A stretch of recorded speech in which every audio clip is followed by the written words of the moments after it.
सारे लोग ध्यान देना यहाँ पे, प्लीज फोकस करना अभी स्क्रीन के ऊपर। ठीक है, देखो सर, अभी हम लोग यहाँ पे रिवीजन करने वाले हैं किसका, एसे 570 का। एसे 570 का नाम क्या है बेटा, गोइंग कंसर्न। किसको लेके बात करता है, बोलो गोइंग कंसर्न। गोइंग कंसर्न का मतलब क्या होता है कि मैनेजमेंट जो है ये फाइनेंशियल स्टेटमेंट्स को प्रिपेयर करता है इस अजम्पशन के ऊपर कि एंटिटी जो है वो आने वाले फोर्सिएबल फ्यूचर में चलते रहने वाली है। मतलब कि एंटिटी का ना ही इंटेंशन है, ना ही एंटिटी ऑपरेशन को सीज करना चाहती है, और ना ही एंटिटी को कोई इरादा है उसका बंद करने का, हम ये कहना चाहते हैं। अब ऑडिटर को ये देखना है कि ये जो अजम्पशन लिया गया है मैनेजमेंट के द्वारा, क्या ये वैलिड है या नहीं है। क्या कह रहा हूं मैं, बोलो, क्या ये वैलिड है या नहीं है, ये ऑडिटर देखना चाहता है यहाँ पे।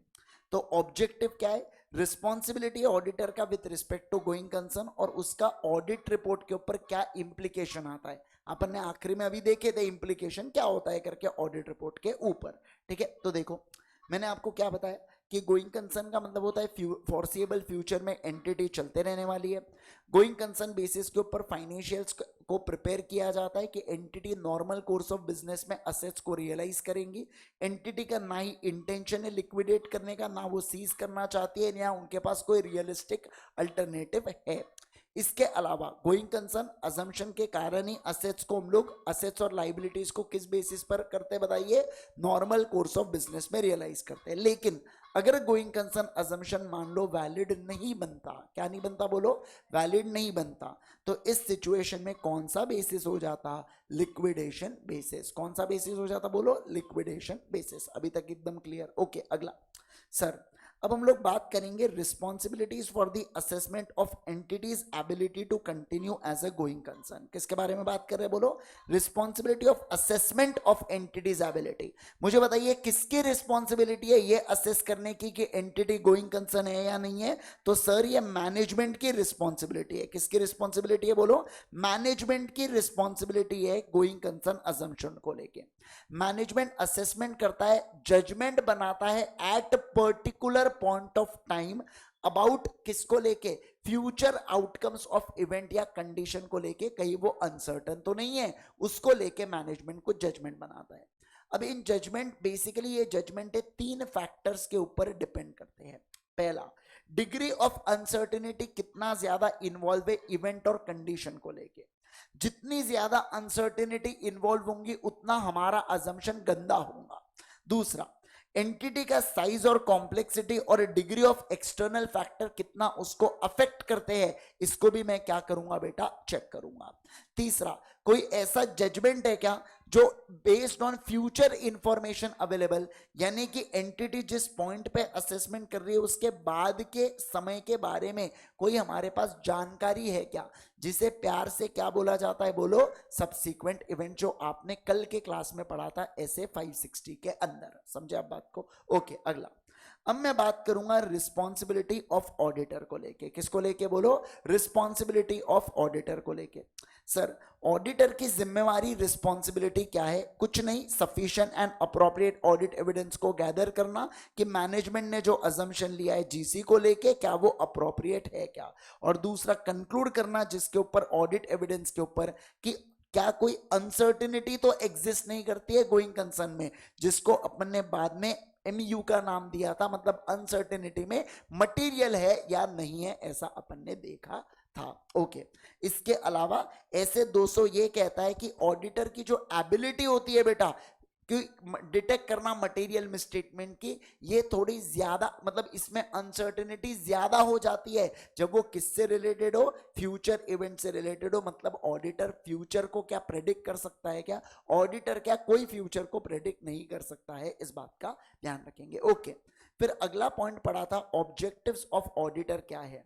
तो ऑडिटर का ऑब्जेक्टिव है एसएई को ऑब्टेन करना, किसको लेके, जी का अजम्पशन सही है क्या। दूसरा, ऑडिट एविडेंस को ऑब्टेन करना कि क्या कोई अनसर्टेनिटी तो नहीं है, और तीसरा, रिपोर्टिंग करना किसके अनुसार, एसए के अनुसार। अब हम लोग बात करेंगे risk assessment procedures and related activities. Auditor consider करता है ऐसे इवेंट्स या कंडीशन को जो डाउट अराइज कर सकती है किसको लेके, on entity's ability to continue as going concern को लेके। इसको करते वक्त ऑडिटर क्या डिटरमाइन करेगा, इसको करते वक्त देखो मुझे ऑडिटर को जब रैप लगा रहा है उसको ऐसे इवेंट या कंडीशन को देखना है जो गोइंग कंसर्न पे इंपैक्ट करेंगे। तो ऑडिटर पहला चेक करेगा कि क्या मैनेजमेंट ने प्रिलिमिनरी असेसमेंट किया है, क्या किसको लेके बेटा, गोइंग कंसर्न को लेके। अब मैनेजमेंट ने अगर असेसमेंट किया है तो मैनेजमेंट के साथ मैं डिस्कस करूंगा और मैनेजमेंट से पूछूंगा कि क्या तुमको कोई ऐसे इवेंट या कंडीशन तो नहीं मिल गए जो इंडिविजुअल में या कलेक्टिवली क्या करते हो, एंटिटी के ऐसी तैसी कराते हो, मतलब कि डाउट करवा रहे हो गोइंग कंसर्न के ऊपर। अगर आपको मिले तो आपने कुछ ना कुछ प्लान किया होगा बेटा उस प्रॉब्लम को सॉल्व करने के लिए, समझ रहे आप बात को, वो प्लान के बारे में मुझे बताओ। आपको याद है बाद में डिस्क्लोजर में इस प्लान को भी बताना पड़ता है फिर। अब देखो यहाँ पे क्या, अगर असेसमेंट नहीं किया तो मैं मैनेजमेंट को बोलूंगा भाई तू क्या कर रहा है, असेसमेंट कर, डिस्कस करूंगा इस बात को और इंक्वायर करूंगा मैनेजमेंट से, फिर किस बुनियाद पर तुमने गोइंग कंसर्न लगाया जरा मुझे भी तो बताओ कि उसके अंदर कोई अनसर्टेनिटी वगैरह तो नहीं है, मुझे भी तो बताओ, और अगर है तो आपने कैसे उसको प्लान को सॉल्व किया है वो भी आपको मुझे बताना पड़ेगा। ओके, अगला, फिर ऑडिटर को हमेशा क्या रहना है बेटा, अलर्ट रहना है। वो कभी भी ऑडिट, कोई भी ऑडिट प्रोसीजर करे उसे हमेशा क्या रहना है, अलर्ट रहना है, ठीक है। कुछ ऐसे एग्जांपल्स है जो गोइंग कंसर्न के ऊपर डाउट करवा सकते हैं। फाइनेंशियल इवेंट की बात करूं तो हमारी नेट लाइबिलिटी की पोजीशन है, या हमारा लॉन्ग टर्म लोन एकदम अप्रोच हो रहा है, अब ना ही वो रिन्यू होगा ना ही वो रीपे हो पाएगा, हमारे कैश फ्लोज नेगेटिव हो चुके हैं, फाइनेंशियल रेशियो एडवर्स है, हमारे 2:1 का डेट टू इक्विटी रेशियो हमारा 12:1 का चल रहा है बेटा, है ना। इसके अलावा इनएबिलिटी टू पे क्रेडिटर एट ड्यू डेट, तो क्रेडिटर लिक्विडेशन के लिए जा सकते हैं, समझ रहे, एनसीएलटी को अप्रोच कर सकते हैं, इस कंपनी को क्या करो, लिक्विडेट करो, तो मुझे डर लग रहा है बेटा। इसके अलावा कुछ ऑपरेटिंग एक्टिविटीज है, जैसे मैनेजमेंट का इंटेंशन है धंधे को बंद करना, मैनेजमेंट धीरे धीरे असेट्स को बेच रही है, कि मैनेजमेंट छोड़ के चले गया अब वो वापस नहीं आ रहा, लेबर बड़ी प्रॉब्लम कर रही है, लेबर यूनियन बार बार स्ट्राइक्स कर दे रहे बेटा, हमारा जो कॉम्पिटिटर है वो हाईली सक्सेसफुल है, इसके अलावा इंपॉर्टेंट सप्लाई जो है उसका शॉर्टेज हो चुका है, तो ये भी अगेन गड़बड़ हो सकती है क्या, बिल्कुल, ये ऑपरेटिंग से रिलेटेड गड़बड़। अब अदर इवेंट्स, मतलब मान लो आरबीआई ऐसी तैसी करा रहे हैं, मतलब रेगुलेशन यहाँ पे या लॉ या रेगुलेशन से परेशानी हो रही है, या अनइंश्योर्ड कैटेस्ट्रॉफी हो गया, मतलब मैंने इंश्योरेंस नहीं निकाला था स्टॉक का और आग लग गई बेटा, तो इस सिचुएशन में नुकसान ही नुकसान हो गया, समझ रहे। फिर इसके अलावा कोई पेंडिंग लीगल एक्शन है बेटा, तो अगेन ये सब क्या हो सकता है, ये सब अदर चीजें जिसके कारण मेरे गोइंग कंसर्न अजम्पशंस के ऊपर हैम्पर हो सकते हैं। क्या आप इन बात को समझे, बोलो बेटा क्या आप बात को समझे। Yes sir. अब अगला, अब मैं मैनेजमेंट ने जो असेसमेंट किया है गोइंग कंसर्न को लेके, मैं उस असेसमेंट को इवैल्यूएट कर रहा हूं, समझे आप बात को, मैनेजमेंट के असेसमेंट को इवैल्यूएट करना। पहली बात तो मैनेजमेंट ने कितने महीने का मिनिमम करना चाहिए, 12 महीने का, अगर 12 महीने से कम है तो मैं मैनेजमेंट को बोलूंगा भाई क्या कर रहा है तू, 12 महीने का कम से कम तो कर, ऐसा मैनेजमेंट को बोलूंगा। अब मान लो कुछ ऐसी सर्कमस्टांसेस हो सकती है जहां पे मैनेजमेंट के लैक ऑफ अजम्पशन है, मैनेजमेंट ने काम चोरी किया है बट एंटिटी इतनी अच्छी है कि मैनेजमेंट सीधा ऑडिटर ट्रस्ट कर लेगा उस असेसमेंट को, जैसे प्रॉफिटेबल एंटिटी है, फाइनेंशियल बहुत सारे रिसोर्सेज है कंपनी के पास, तो कंपनी को कोई डर नहीं है बेटा, तो मैं कहूंगा गोइंग कंसर्न अजम्पशन वैलिड है।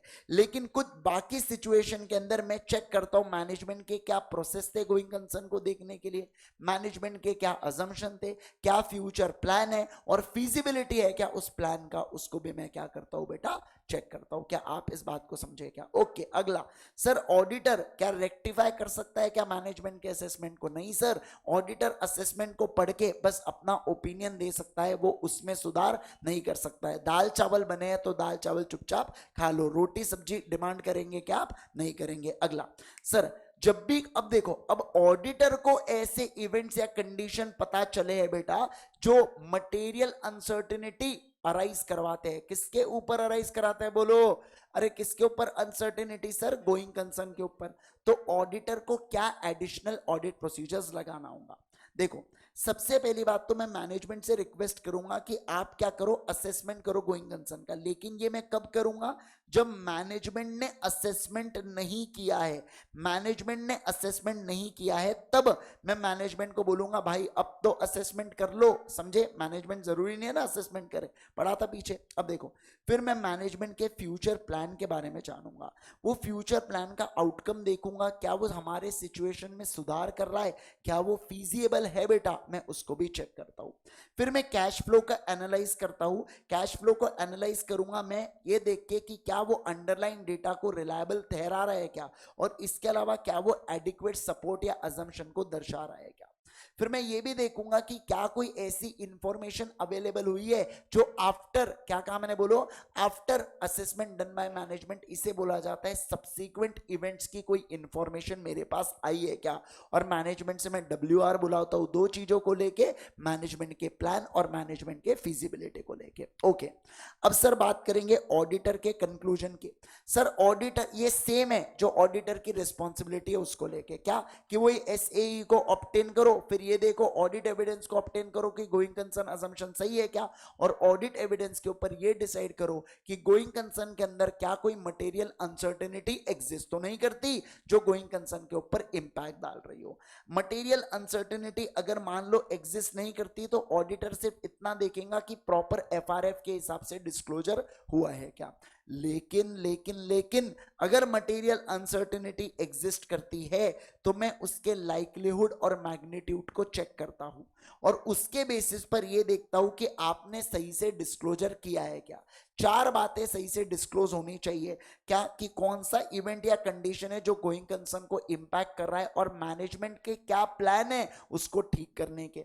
इसके अलावा कौन सी मटेरियल अनसर्टेनिटी है इवेंट या कंडीशन को लेके, अगेन जो क्या कर रहे हैं, कास्ट कर रहे हैं significant doubt on entity's ability to continue as going concern.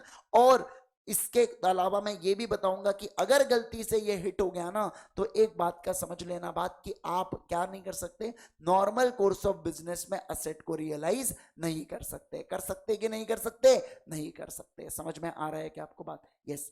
अब मैं आ जाता हूं इसके आखिरी पार्ट के ऊपर, दैट इज ऑडिटर का कंक्लूजन। सर ऑडिटर अगर ये देखता है कि गोइंग कंसर्न अजम्पशन अप्रोप्रिएट है तो और मटेरियल अनसर्टेनिटी एग्जिस्ट कर रही है क्या, नहीं सर नहीं कर रही है। कर रही है क्या, नहीं सर नहीं कर रही है, तो मैं कैसा ओपिनियन दूंगा, उमो यानी कि अनमॉडिफाइड ओपिनियन दूंगा।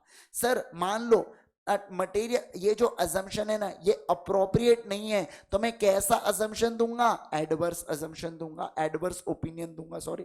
फिर मान लो मटेरियल अनसर्टेनिटी एग्जिस्ट करती है पर आपने सही से डिस्क्लोजर किया है तो मैं अनमॉडिफाइड ओपिनियन देके EMP OMP पैराग्राफ में हाईलाइट कराऊंगा चीजों को। और मान लो अगर डिस्क्लोजर सही से नहीं होता है तो मैं क्वालिफाइड या एडवर्स ओपिनियन देने वाला हूं क्या, हाँ सर क्वालिफाइड या एडवर्स ओपिनियन दूंगा। क्या दूंगा बोलो, क्वालिफाइड या एडवर्स ओपिनियन दूंगा। अब देखो मैनेजमेंट अगर अनविलिंग है to do going concern assumption तो मैं कह दूं हटा सावन की घटा, एक काम करो इसको क्वालिफाइड और एडवर्स डिस्क्लेमर ऑफ ओपिनियन देके किस्सा खत्म करो। क्यों, क्योंकि यहां पे आपको SAE मिला है क्या, नहीं। आपको SAE किससे मिलता है, मैनेजमेंट के असम्पशन से, असेसमेंट से मिलता है। अब मैनेजमेंट ने असेसमेंट ही नहीं किया तो मुझे एक बात बताइए आपको SAE मिलेगा क्या, नहीं। मैनेजमेंट दाल चावल बनाते हैं तो आपको दाल चावल खाने मिलेंगे, पर मैनेजमेंट दाल चावल ही नहीं बनाएंगे तो आप भूखे रहोगे क्या, हाँ सर, मतलब आपको SAE नहीं मिलेगा। तो इसका मतलब आप कैसा ओपिनियन देंगे, क्वालिफाइड और डिस्क्लेमर ऑफ ओपिनियन। क्या आपको ये बात समझ में आ गई? Got it everyone? क्या सभी लोगों को ये पूरा पूरा कॉन्सेप्ट समझ में आ गया क्या, है ना? यस, ये होता है बेटा यहाँ पे आपका गोइंग कंसर्न अजम्पशन भी फिनिश, राइट। तो सो होप सो आप सभी लोगों को ये रिवीजन बहुत ही मजेदार लगा हो। बेटा आगे बढ़ने से पहले जरूर से इस चैनल को सब्सक्राइब कर दीजिएगा। इसके अलावा वो लोग जो हमसे ज्यादा स्ट्रक्चर्ड तरीके से, बेटर तरीके से पढ़ना चाहते हैं हमारे रेगुलर बैच से, तो आप हमारे साथ ऑनलाइन भी पढ़ सकते हैं। IGSir.in इस वेबसाइट के ऊपर आपको हमारे क्लासेस मिल जाएंगे। पर अगर आप नागपुर से बिलोंग करते हैं तो डेफिनेटली आप फेस टू फेस क्लासेस को अटेंड कीजिए। DGS कैप्स में आप ये 2 नंबर के ऊपर कॉल करके या मैसेज डाल के इनसे इंक्वायरी कर सकते हैं, राइट। तो see you all, thank you so much once again, bye bye, take care.